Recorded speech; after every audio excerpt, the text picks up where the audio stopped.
Milan, Rome, Venice, Cinque Terre, Florence. In 2 weeks, we will teach you how to arrange your days and routes, give you the most practical information, appreciate the stunning scenery, try out local delicacies, and talk to the locals. This is your ultimate 2-week Italy guide.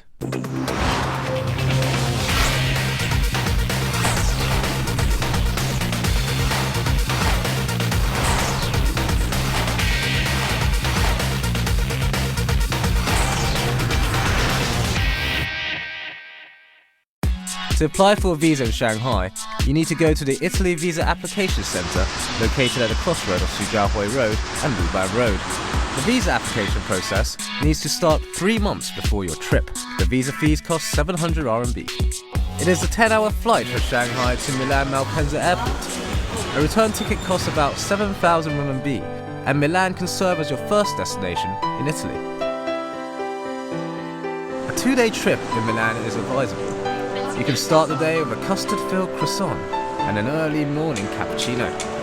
Then spend half a day walking on the Milan streets to experience its rich and vibrant culture. Then you can hop onto an orange tram, one of the best-known symbols of Milan. A 75-minute ticket costs €1.50, which is also valid for the metro, and it can be purchased from any tobacconist before boarding.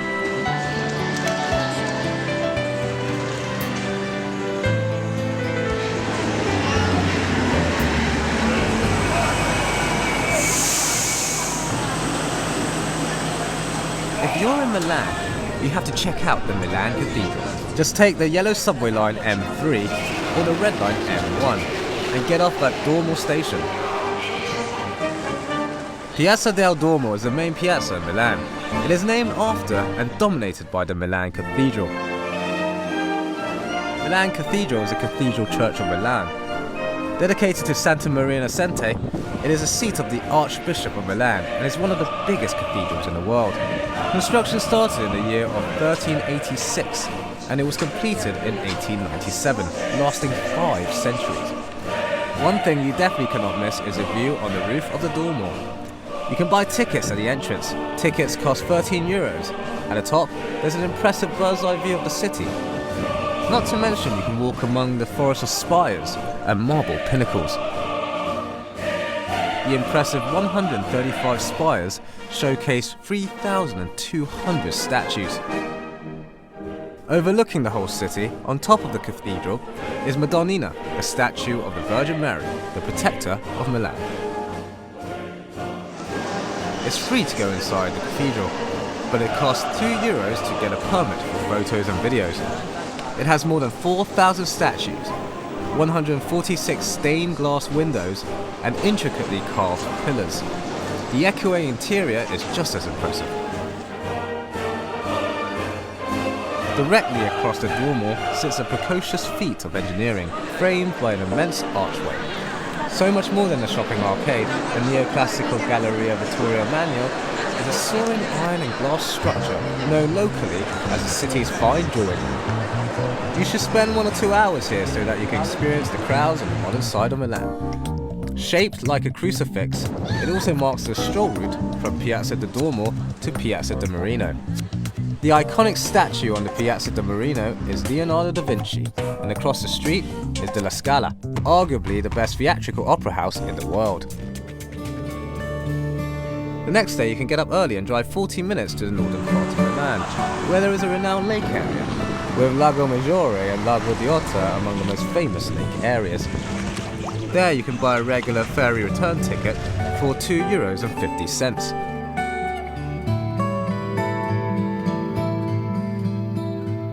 Writers from Goethe to Hemingway have all lavished praise on these Italian lakes.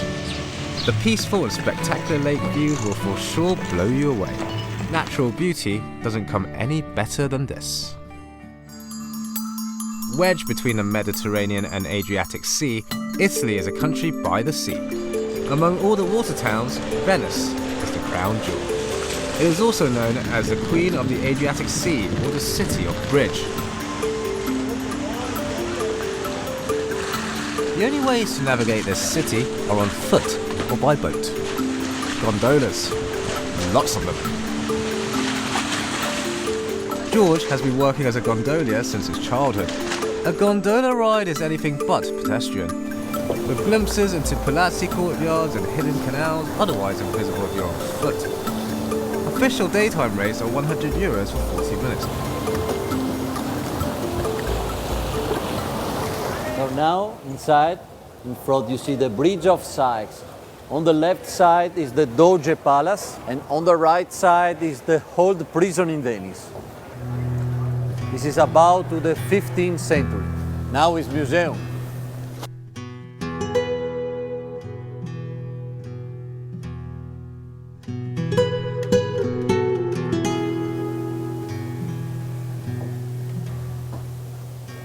Yoi!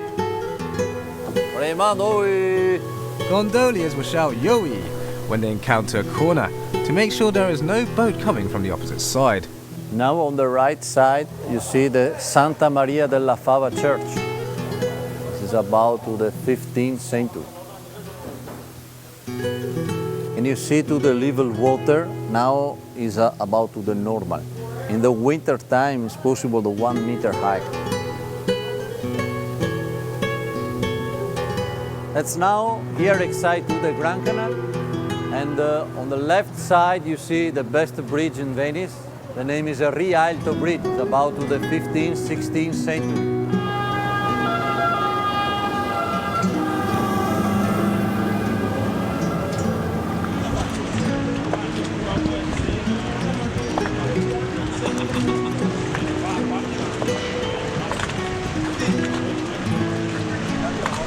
Allora, qui siamo nella città di Venezia, la più bella città del mondo. Siamo qui all'interno, nei piccoli canali. When your ride is coming to an end, the gondolier will return the boat to the bank near San Marco Square, which is Venice's signature architectural wonder. It was the result of nearly 800 years of painstaking labour. San Marco Square is the city's landmark, a must-see. The surrounding architecture is built during the Renaissance. It might sound like a dream city, but the locals have their own understanding of the city.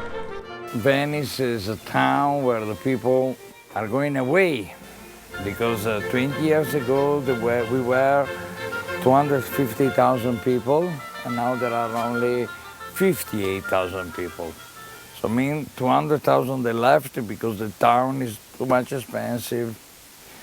It's difficult to afford, you have not the facility of cars, you have not these things.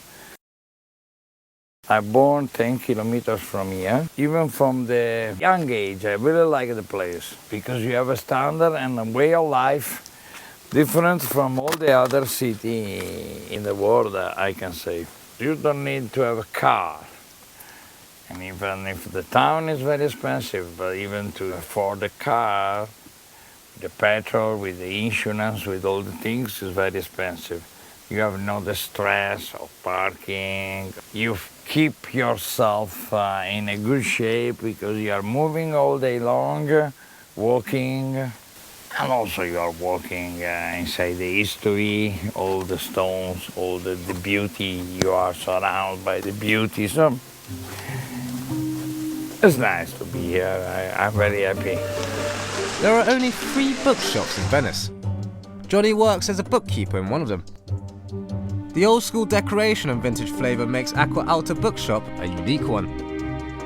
Several gondolas were brought in to be used as bookshelves and decorations. The name of the bookshop is Acqua Alta, that means high tide, because like the town, we have the problem to the high tide. That's why we call ourselves like high tide. And so we have the weather report, and we know a day before how high will be the water, and we have to prepare ourselves to keep all the books up in case of we have the high tide. The gondola was very funny to bring it in, to make the gondola comes in was very, very difficult. There were 20 people, they were trying to carry, to move, to do something unforgettable. A 3-day trip in Venice is recommended. You may buy tickets for the water buses to experience a different type of transportation, and drop by Murano and Burano for another day's trip. A 24-hour pass for the water buses costs €18.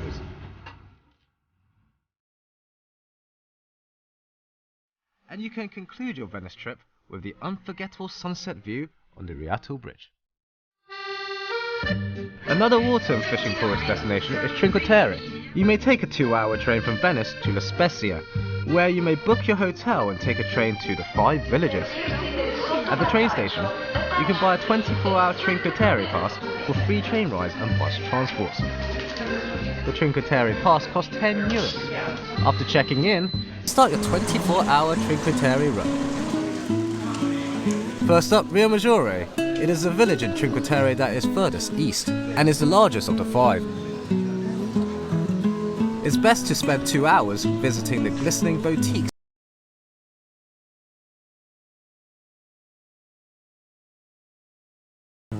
Its peeling pastel buildings tumble like faded chocolate boxes down a steep ravine to a tiny harbour, the region's favourite picturesque.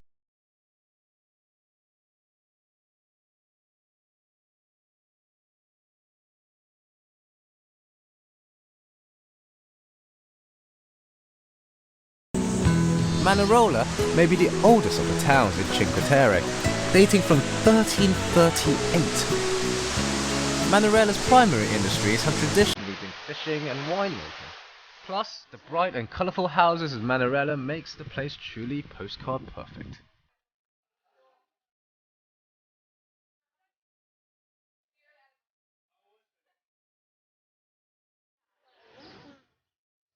Then there's Cornelia.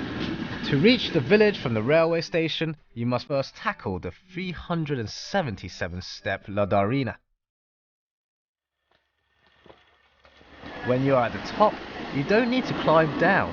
Just use your Cinque Terre card to take a shuttle bus all the way down to the railway station.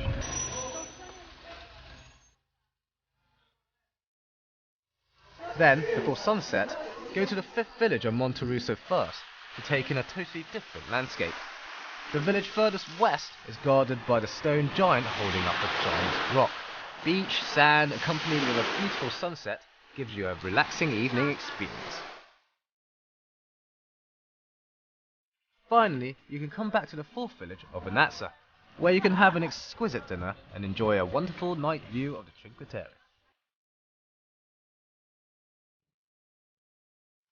All the places can be travelled to by train, and you can also use your Cinque Terre card to get on. A 24-hour Cinque Terre visit is a perfect choice for a short trip.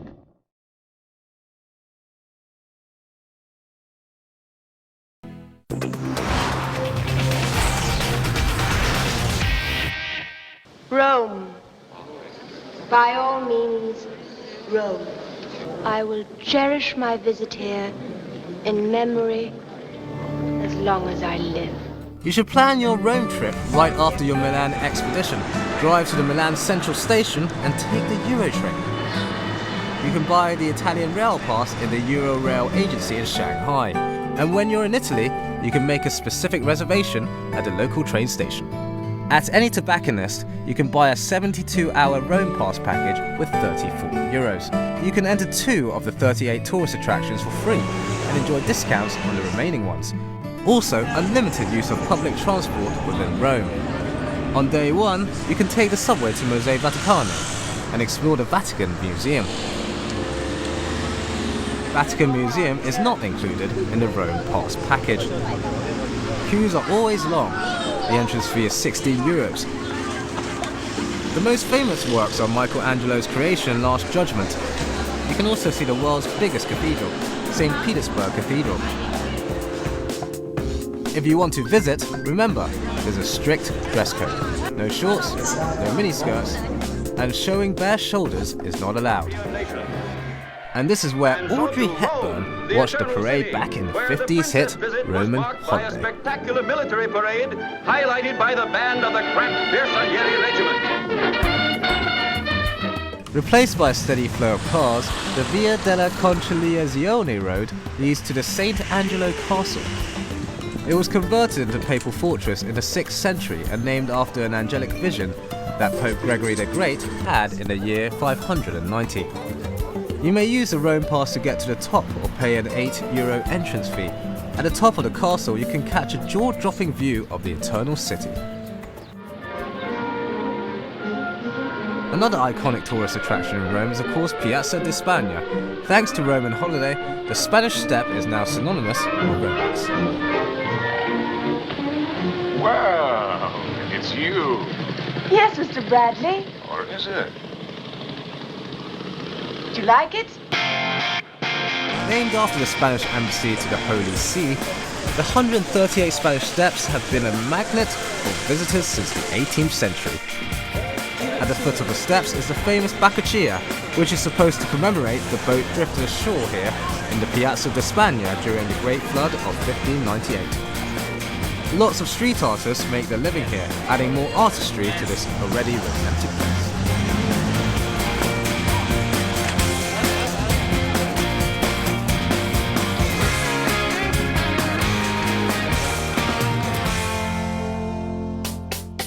The Trevi Fountain is designed in 1732. The Baroque ensemble depicts Neptune's chariot being led by tritons with seahorses. One wild, one docile, representing the moons of the sea. Make sure you throw a coin in and make a wish. Along the road via del Babuino, you can make your way to Piazza del Popolo. For centuries, a site of public executions, this elegant ellipse of a piazza is one of Rome's most impressive public spaces. It was laid out in 1538 to provide a suitable grand entrance to what was then the main northern gateway into the city. You can spend a day walking through the small streets of Rome and spend the evening at Piazza Navona. In the centre stands the famous Fountain of the Four Rivers. In the past, the piazza has hosted theatrical events and other activities.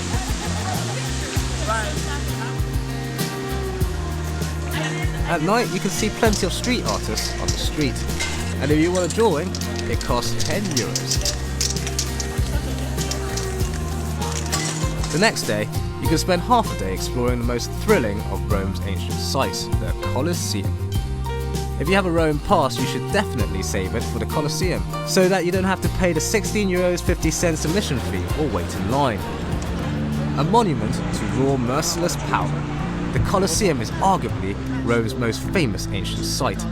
It was here that gladiators met in mortal combat, and condemned prisoners fought off wild beasts in front of the emperor and the people of Rome.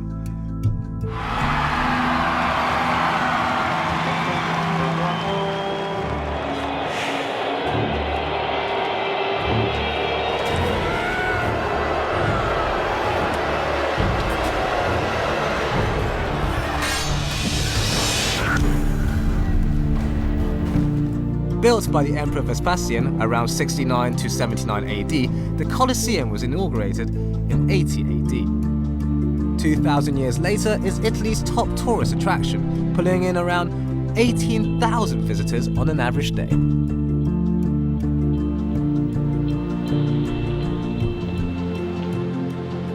The mouth of truth. The legend is that if you're given to lying, you put your hand in there, it'll be bitten off.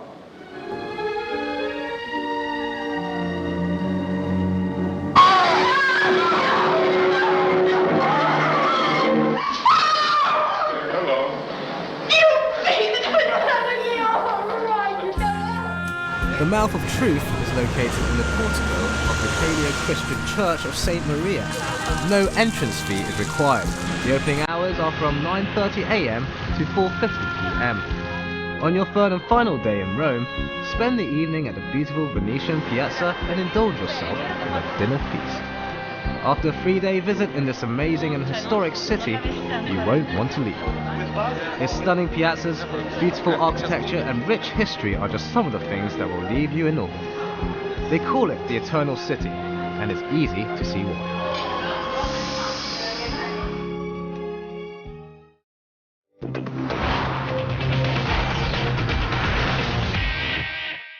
By train, it takes about 2 hours from Rome to Florence. A 2-day stay in Florence is recommended, and you can also take half a day out to visit the Leaning Tower of Pisa. Florence is the birthplace of the Italian Renaissance. Many works from artists from that period are in the world-renowned Uffizi Gallery. The entrance fee is €6.50 and is open from Tuesday to Sunday. Another sight you shouldn't miss is the Florence Cathedral. It is the city's most iconic landmark. Its famous red tile dome, graceful bell tower, and breathtaking pink, white and green marble facade have the wow factor in spades. It costs €8 to get to the roof, where you can take in a bird's eye view of the city. At night, be sure to try out the world-renowned Tuscan delicacies. Benvenuti in Sabatini. E tornate a trovarci. There's an old local saying that goes, to cook like your mother is good, to cook like your grandmother is better. I am the owner of this place. This is an historical place of Florence. It's a very old restaurant. It's open since 1924. All the people living in the city know the restaurant very well. Toscan food is special because it's very tasty. We have a very good selection of beef, the T-bone steak, which is a special breed of beef that we have in Tuscany. It's the old recipes passed down the generations that form the backbone of Tuscan food today. And then different kind of salami, which are very, very important. And then we have a special crostini made with a duck liver pate. The fragrance of the food in Tuscany is very good because we have very good products.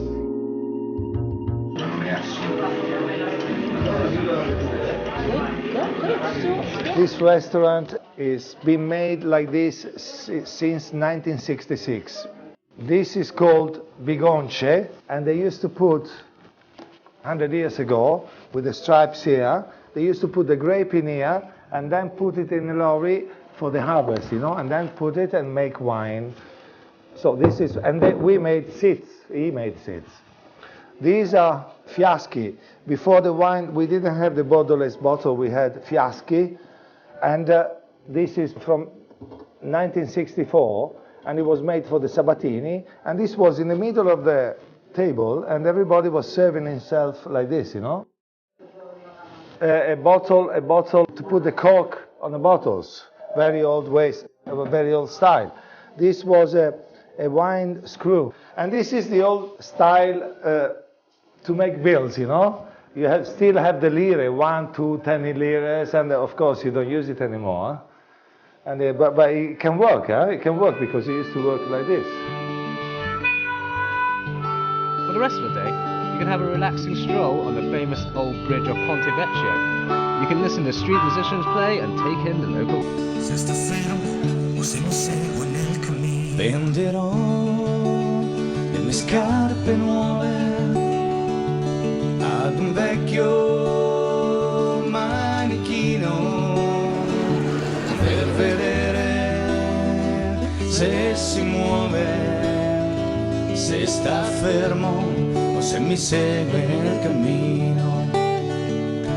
With an overall budget of 20,000 RMB, a 2-week Italian trip is just a vacation you need.